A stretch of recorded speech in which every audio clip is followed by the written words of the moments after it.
गुरुर्ब्रह्मा गुरुर्विष्णु गुरुर्देवो महेश्वरः गुरुर्साक्षात् परब्रह्म तस्मै श्री गुरवे नमः। ॐ गजाननं भूतगणाधिसेवितं कपितजम्बुफलचारुभक्षणम् उमासुतं शोकविनाशकारिकं नमामि विघ्नेश्वरपादपङ्कजम्। ॐ श्री शां शिवाय नमः। ॐ श्री शां शिवाय नमः। ॐ श्री शां शिवाय नमः।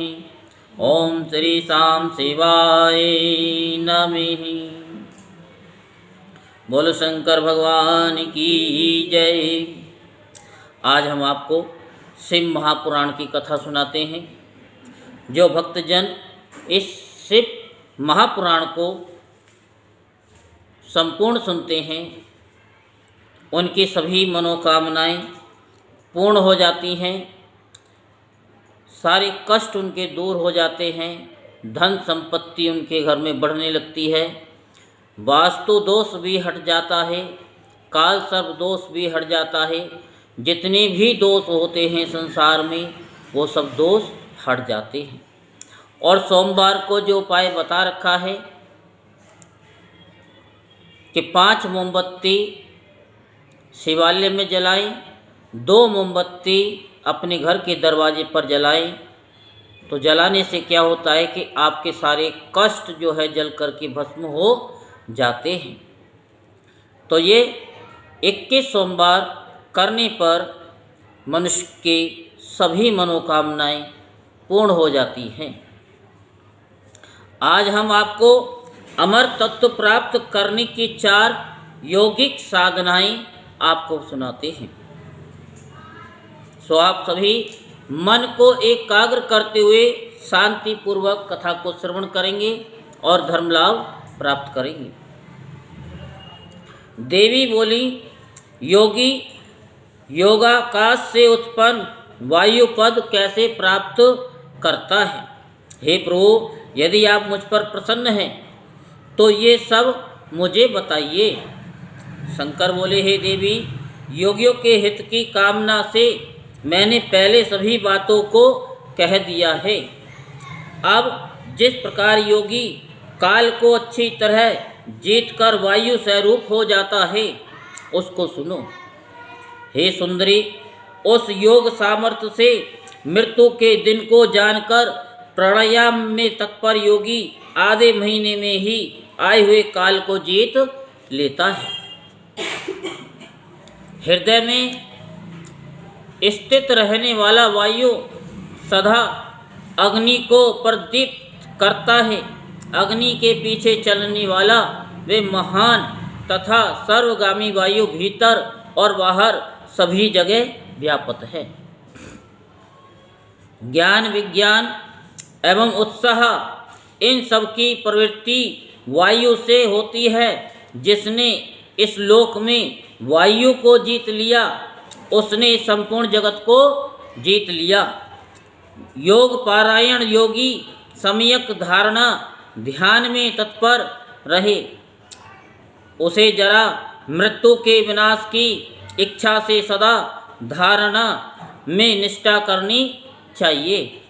हे मुनि, जिस प्रकार लोहार मुख से वायु के द्वारा धोकनी को फुलाकर कार्य सिद्ध करता है, उसी प्रकार योगी को भी अभ्यास करना चाहिए। प्राणायाम के समय जिनका ध्यान किया जाता है वह आराध्य देव परमेश्वर सहस्त्रों मस्तक, नेत्र, पैर और हाथों से युक्त हैं तथा समस्त ग्रंथियों को आवृत कर उनमें भी 10 अंगुल आगे स्थित हैं। प्राणवायु को नियंत्रित कर व्याहृति पूर्वक 3 बार गायत्री का शिरो मंत्र सहित जप करें, उसे प्राणायाम कहा जाता है। चंद्र सूर्य आदि ग्रह आते जाते रहते हैं, किंतु प्राणायाम पूर्वक ध्यान में तत्पर योगी आज तक कभी नहीं लौटे, अर्थात कैवल्य को प्राप्त हो गए। हे देवी, 100 वर्ष तक तप करके ब्राह्मण कुशा के अग्रभाग के बराबर बिंदु मात्र जल को पीकर जो फल प्राप्त करता है, उसे वह योगी एक प्राणायाम के द्वारा ही प्राप्त कर लेता है। जो द्विज प्रातःकाल उठकर एक प्राणायाम करता है, वह अपने सभी पापों को नष्ट कर शीघ्र ही ब्रह्मलोक को जाता है। जो हम क्रिया कराते हैं वो प्राणायाम ही है। उन प्राणवायु को जीतना है। अभी बताया ना धोकनी, तो अग्नि हमारे शरीर में इतनी तेज है, जैसे हाड़ को कांपने देखा है ना कैसे जलता है, उससे लाख गुना वो तेज है। कितना भी पानी पी लो वो अग्नि शांत नहीं होती। तो उसे शांत करने के लिए उस वायु को प्राणायाम के द्वारा ही उसको कम किया जाता है। उसी से सारे रोग मिट जाते हैं, आयु भी बढ़ती है और भगवान का सानिध्य भी प्राप्त होता है। जो सदा आलस्य रहित होकर एकांत में प्राणायाम करता है, वह जरा तथा मृत्यु को जीतकर वायु के समान गतिशील होकर आकाश में विचरण करता है। वह सिद्ध पुरुष का रूप, कांति, मेधा, पराक्रम तथा शौर्य प्राप्त कर लेता है और गति में वायु के समान होकर प्रशंसनीय सौख्य तथा परम सुख प्राप्त करता है। हे देवेशी, जिस प्रकार योगी वायु से सिद्धि प्राप्त करता है, वह सब मैंने तुमसे कह दिया। अब जिस प्रकार उन्हें तेज से सिद्धि की प्राप्ति होती है, उसे मैं तुमसे कहूँगा। जहाँ दूसरों की बातचीत का कोलाहल न हो, ऐसे शांत एकांत स्थान में सुखासन पर बैठकर चंद्रमा और सूर्य वाम और दक्षिण नेत्र के कांति में प्रकाशित मध्यवर्ती देश अर्थात भ्रू मध्य भाग में जो अग्नि का तेज अव्यक्त रूप से प्रकाशित होता है, उसे आलस्य रहित योगी प्रकाश रहित अंधकार पूर्ण स्थान में चिंतन करने पर निश्चय ही देख सकता है। यहाँ तक बात समझ में आई? एकांत में ही मतलब बता रहे कि जो आपको नीला नजर आता है ना, वही भ्रू के मध्य में वो तेज अंधकार में, पहले अंधकार आएगा, फिर उसमें कलर आएंगे, फिर कलर आएंगे तो वो कलर भी चेंज होते चले जाएंगे। तो ये योगी का वो बताया है। योगी यत्न पूर्वक नेत्रों को हाथ की अंगुलियों से कुछ दबाकर उनके तारों को देखते हुए एकाग्र चित्त से आधे मुहूर्त तक उनका ध्यान करे। उसके बाद ध्यान करता हुआ वह अंधकार में श्वेत, रक्त, पीत, कृष्ण तथा इंद्रधनुष के समान कांति वाले ईश्वरीय तेज को देखता है। जो ईश्वर का तेज है वो देखता है। जो आपको दिखाई देता है ना नीला कुछ प्रकाश, वो प्रकाश वही है। दोनों भुवों के मध्य में ललाट स्थित बाल सूर्य के समान उस तेज को जानकर वह इच्छानुसार काम रूपधारी होकर मनोवांछित शरीर से क्रीड़ा करता है। निरंतर अभ्यास के योग से उसमें कारण को शांत करना, आवेश पर काया प्रवेश, अणिमादि सिद्धियों की प्राप्ति, मन से सारी वस्तुओं का अवलोकन, दूर से सुनने की शक्ति, स्वयं अदृश्य हो जाना, अनेक रूप धारण करना एवं आकाश में विचरण की शक्ति, ये सब सामर्थ्य उत्पन्न हो जाता है। वेद अध्ययन से संपन्न तथा अनेक शास्त्रों में प्रवीण ज्ञानी लोग भी अपने पूर्व कर्मों के वशीभूत होकर मोहित हो जाते हैं। पाप से मोहित हुए मूढ़ मनुष्य लोक में देखते हुए भी अंधे के समान नहीं देखते और सुनते हुए भी बहरे के समान नहीं सुनते हैं। सुनते पर करते नहीं, जिज्ञासा नहीं कि हम क्यों करें, बस जल चढ़ा दो, हो गया काम। तो ये योगी पागल हैं, योग साधना करते हैं। कंदराओं की गुफा में बड़े बड़े ऋषि मुनि इस योग को करते हैं, उनके चेहरे पे तेज रहता है हमेशा। क्यों? क्योंकि उस योग में वो डूबे रहते हैं, बातचीत कर रहे हैं तब भी उनका योग चल रहा है। सूर्य के समान वर्ण वाले तथा अंधकार से परे उस परम पुरुष को मैं जानता हूँ। इस प्रकार जानकर योगी मृत्यु का अतिक्रमण कर लेता है। मुक्त होने के लिए इसके अतिरिक्त अन्य उपाय नहीं है। हे देवी, मैंने तेज तत्व के चिंतन की ये उत्तम विधि तुमसे कह दी, जिसके द्वारा काल को जीतकर योगी अमर तत्व को प्राप्त हो जाता है। हे देवी, अब मैं इससे भी उत्कृष्ट बात कहूँगा, जिससे मृत्यु नहीं होती। तुम सावधानी पूर्वक एकाग्र मन से सुनो।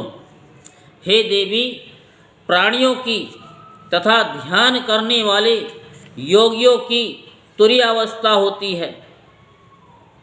स्थिर चित्त वाले योगी को सुगद आसन पर यथा स्थान स्थित हो शरीर को ऊंचा उठाकर दोनों हाथ संपुटित कर चोंच के आकार वाले मुख से धीरे धीरे वायु का पावन यानी पान करना चाहिए। थोड़ी ही देर में तालु में स्थित जीवनदायी जो जल बिंदु टपकने लगते हैं, उन अमृत के समान शीतल जल बिंदुओं को वायु से ग्रहण करके सूंघे। इस प्रकार प्रतिदिन उसे पीने वाला योगी मृत्यु के वशीभूत नहीं होता। वायु पीना भी बता रखा है ना, तो ये प्रतिदिन पीना चाहिए वायु को, क्योंकि फिर मृत्यु तुम्हें नहीं आएगी, तुम मृत्यु को आ जाओगे, उनका स्वागत करोगे, आ जाओ, डर नहीं लगेगा और सांस भी ऐसे निकल जाएंगे पता भी नहीं चलेगा, कष्ट नहीं होगा। और मरने समय पर इतना कष्ट होता है प्राण जब निकलते हैं कि जैसे लाखों करोड़ों बिच्छू जो है डंक जो मारते हैं, इतना दर्द होता है मरते समय।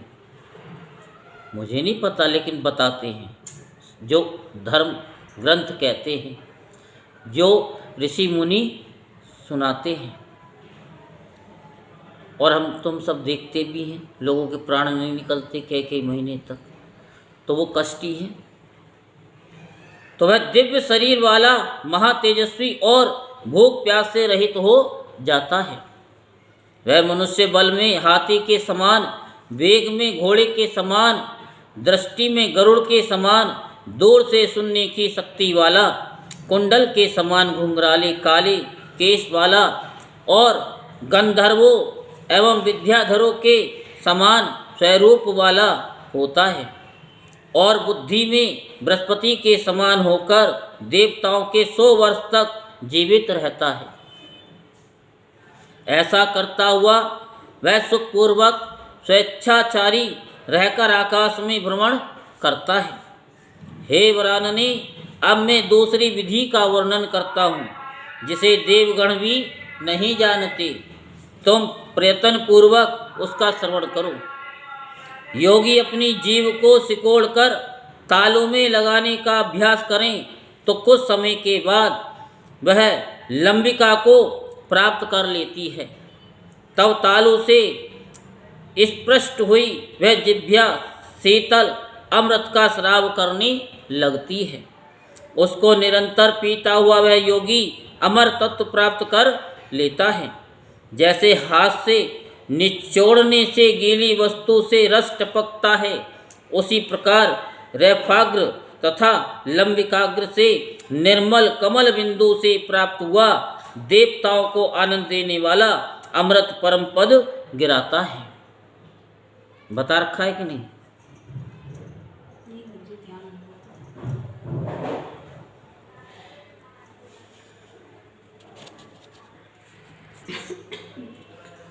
तो संसार को तारने वाले पापनाशक, काल से बचाने वाले अमृत सार से जिसने अपने शरीर को अपलावित कर लिया, वह भूख प्यास से रहित होकर अमर हो जाता है। तो ये जो क्रिया बताई है, इससे भूख प्यास सब मिट जाती है। और जितना आप खाना खाओगे, दूध पियोगे, बादाम और घी खाओगे ना, उससे उतनी ताकत नहीं मिलेगी जितनी इससे मिल जाएगी। हे पार्वती, ये सारा संसार जिस सुख के लिए सदा ललायित रहता है, उसे ये 4 प्रकार के योगी जन सदा धैर्य धारण करते हुए अपने अंतःकरण में धारण करते हैं। प्राणी सपन में भी, स्वर्ग में अथवा भूमि पर जिसे सुख मानता है, वास्तव में वह दुख ही है।